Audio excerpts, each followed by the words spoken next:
दोस्तों नमस्कार।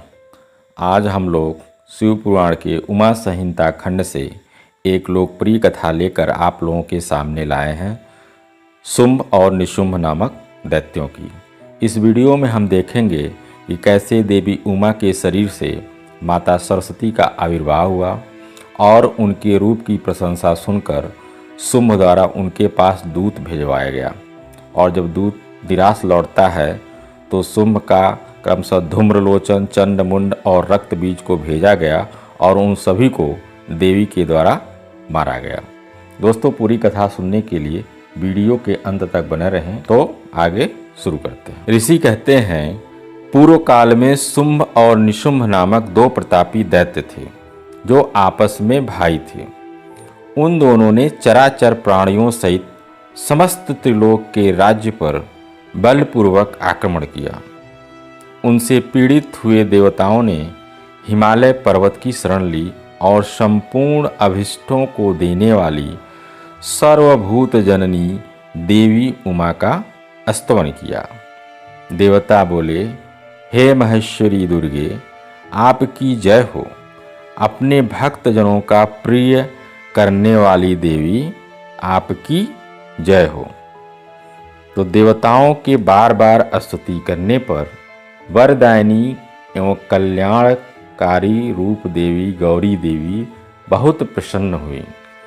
उन्होंने समस्त देवताओं से पूछा, आप लोग यहाँ किसकी स्तुति करते हैं?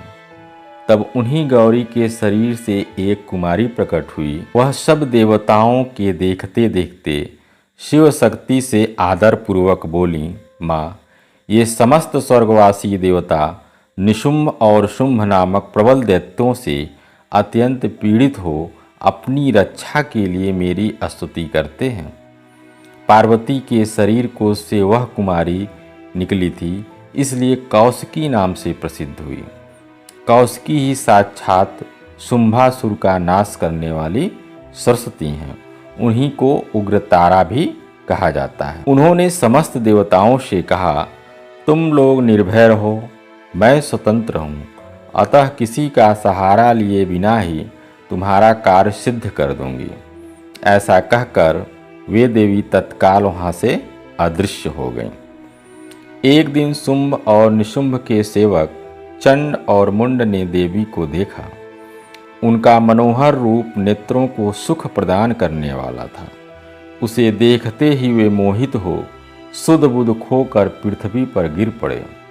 फिर होश में आने पर वे अपने राजा के पास गए और सारी कहानी बताई। उन्होंने कहा, महाराज, हम दोनों ने एक अपूर्व सुंदर नारी देखी है जो हिमालय के रमणीय शिखर पर रहती है और सिंह पर सवारी करती। चंड मुंड की यह बात सुनकर महान असुर शुंभ ने देवी के पास सुग्रीव नामक अपना दूत भेजा और कहा, यह दूत हिमालय पर कोई अपूर्व सुंदरी रहती है, तुम वहाँ जाओ और उससे मेरा संदेश कहकर उसे प्रयत्नपूर्वक यहाँ ले आओ। यह आज्ञा पाकर दानव शिरोमणि सुग्रीव हिमालय पर गया और जगदम्बा महेश्वरी से इस प्रकार बोला। दूत ने कहा, हे देवी, दैत्य शुंभासुर अपने महान बल और विक्रम के लिए तीनों लोकों में विख्यात है। उसका छोटा भाई निशुंभ भी वैसा ही है। शुंभ ने मुझे तुम्हारे पास दूत बनाकर भेजा है, इसलिए मैं यहाँ आया हूँ। उसने जो संदेश दिया है उसे इस समय सुनो। मैंने युद्ध में इंद्र आदि देवताओं को जीतकर उनके समस्त रत्नों का अपहरण कर लिया है। यज्ञ में देवता आदि के दिए हुए देवभाग का मैं स्वयं ही उपभोग करता हूँ। मैं मानता हूँ कि तुम स्त्रियों में रत्न हो, सब रत्नों के ऊपर स्थित हो, इसलिए तुम काम जनित रस के साथ मुझको अथवा मेरे भाई को अंगीकार करो। दूत के मुंह से शुंभ का यह संदेश सुनकर भूतनाथ भगवान शिव की प्राणवल्लभा महामाया ने इस प्रकार कहा, दूत, तुम सच कहते हो। तुम्हारे कथन में थोड़ा भी असत्य नहीं है, परंतु मैंने पहले से ही एक प्रतिज्ञा कर ली है, उसे सुनो। जो मेरा घमंड चूर कर दे, जो मुझे युद्ध में जीत ले, उसी को मैं अपना पति बना सकती हूँ। यह मेरी अटल प्रतिज्ञा है।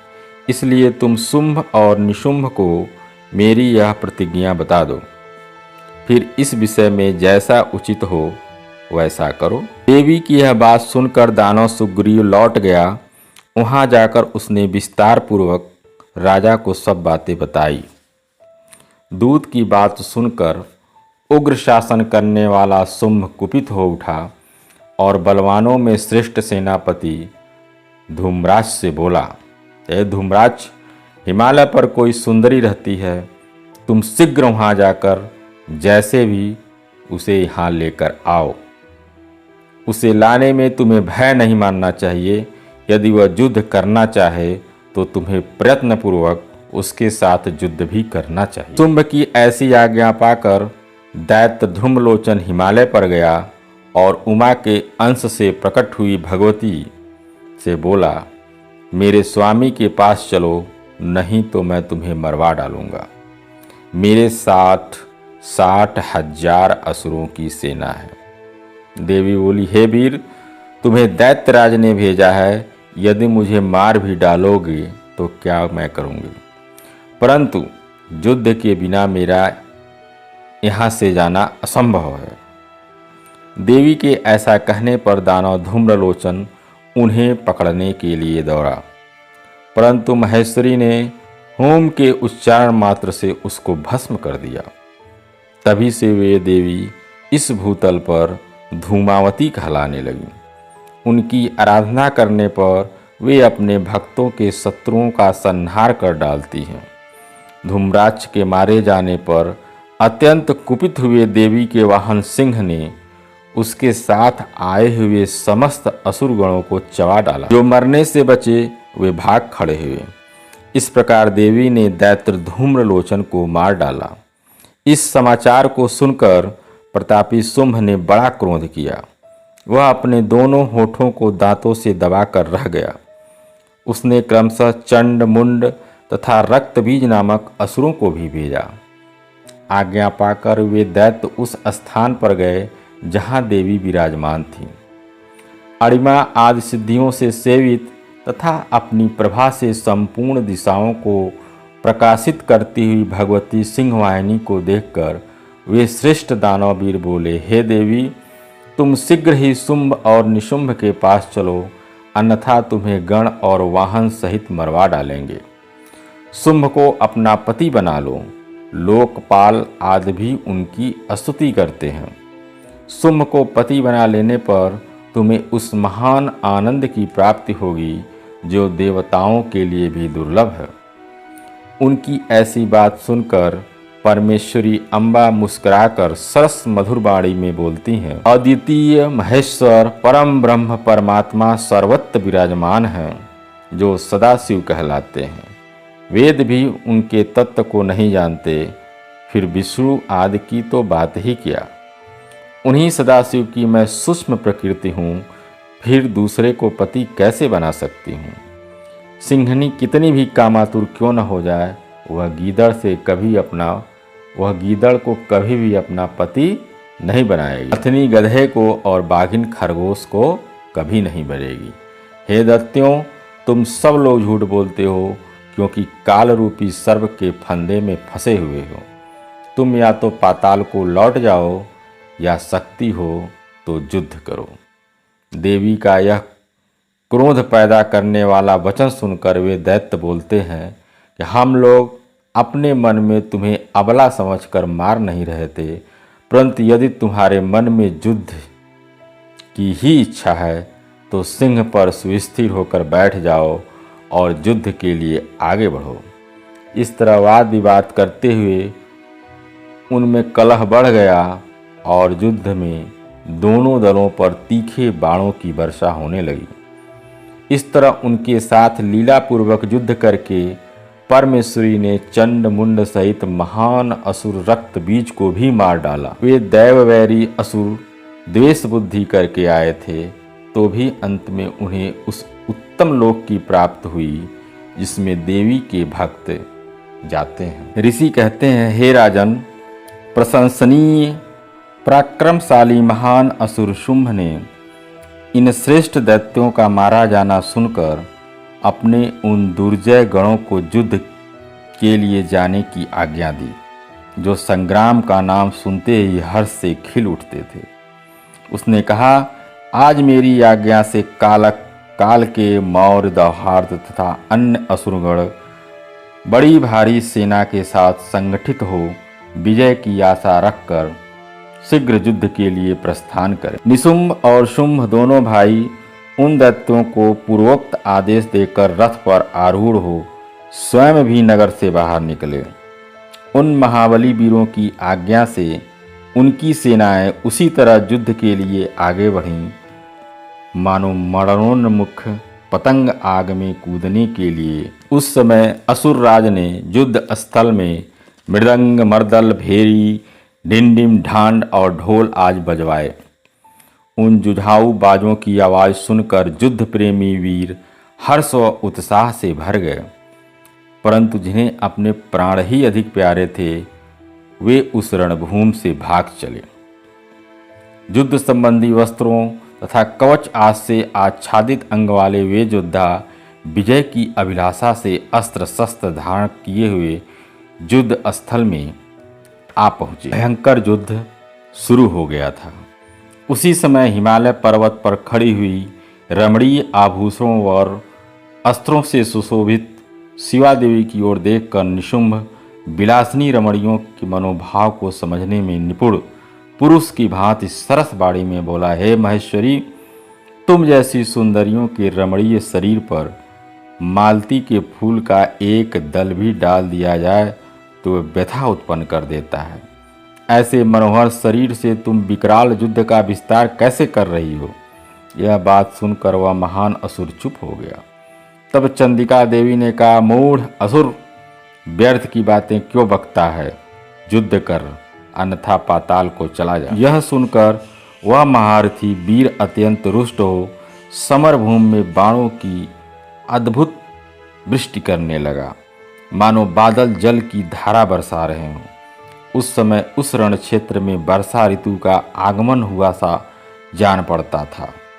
मद से उद्यत हुआ वह असुर तीखे बाण, शूल, फर, परिघ, धनुष, प्रास तथा बड़ी बड़ी तलवारों से युद्ध करने लगा। काले पर्वतों के समान बड़े बड़े गजराज कुंभ स्थल विदीर्ण हो जाने के कारण इस युद्ध में चक्कर काटने लगे। कालिका ने कितने ही दैत्यों को मौत के घाट उतार दिया तथा देवी के वाहन सिंह ने अन्य बहुत से असुरों को अपना आहार बना लिया। उस समय दैत्यों के मारे जाने से उस रणभूमि में रक्त की धारा बहाने वाली कितनी ही नदियां बह चलीं। सैनिकों के केस पानी में सेवार की भांति दिखाई देते थे और उनकी चादरें सफ़ेद फेन का भ्रम उत्पन्न करती थीं। इस तरह घोर युद्ध होने तथा राक्षसों का महान संहार हो जाने के पश्चात देवी अंबिका ने विष में बुझे हुए तीखे बाणों द्वारा निशुंभ को मारकर धराशायी कर दिया। अपने असीम शक्तिशाली छोटे भाई के मारे जाने पर शुंभ रोष से भर गया और रथ पर बैठकर 8 भुजाओं से युक्त हो महेश्वर प्रिया अंबिका के पास गया। उसने जोर जोर से शंख बजाया और शत्रुओं का दमन करने वाले धनुष की दुस्सह टंकार ध्वनि की तथा देवी का सिंह भी अपने आयालों को हिलाता हुआ दहाड़ने लगा। इन 3 प्रकार की ध्वनियों से आकाश मंडल गूंज उठा। तदंतर जगदम्बा ने अट्टहास किया, जिससे समस्त असुर डर गए। जब देवी ने शुंभ से कहा, तुम युद्ध में स्थिरतापूर्वक खड़े रहो, तब देवता बोल उठे, जय हो जगदम्बा की। इस समय दैत्यराज शुंभ ने बड़ी भारी शक्ति छोड़ी, जिसकी शिखा से आग की ज्वाला निकल रही थी, परंतु देवी ने एक उल्का के द्वारा उसे मार गिराया। शुंभ के चलाए हुए बाणों के देवी ने और देवी के चलाए हुए बाणों के शुंभ ने सहस्त्रों टुकड़े कर दिए। तत्पश्चात चंडिका ने त्रिशूल उठाकर उस महान असुर पर आघात किया। त्रिशूल की चोट से मूर्छित हो वह इंद्र के द्वारा पंख काट दिए जाने पर गिरने वाले पर्वत की भांति आकाश, पृथ्वी तथा समुद्र को कंपित करता हुआ धरती पर गिर पड़ा। शिवा के लोक पावन पाणि पंकज से मृत्यु को प्राप्त होकर वे दोनों असुर परम पद के भागी हुए। उस महापराक्रमी निशुंभ और भयानक बलशाली शुंभ के मारे जाने पर समस्त दैत्य पाताल में घुस गए। अन्य बहुत से असुरों को काली और सिंह आदि ने खा लिया तथा शेष दैत्य भय से व्याकुल हो दसों दिशाओं में भाग गए। नदियों का जल स्वच्छ हो गया, मंद मंद वायु बहने लगी जिसका स्पर्श सुखद प्रतीत होता था। तो दोस्तों, इस तरह से शुंभ और निशुंभ का माँ दुर्गा के द्वारा वध किया गया। दोस्तों, आपको वीडियो कैसी लगी कमेंट में अवश्य बताइएगा। ऐसे ही वीडियो पाने के लिए हमारे चैनल को सब्सक्राइब करें। धन्यवाद। जय महाकाल।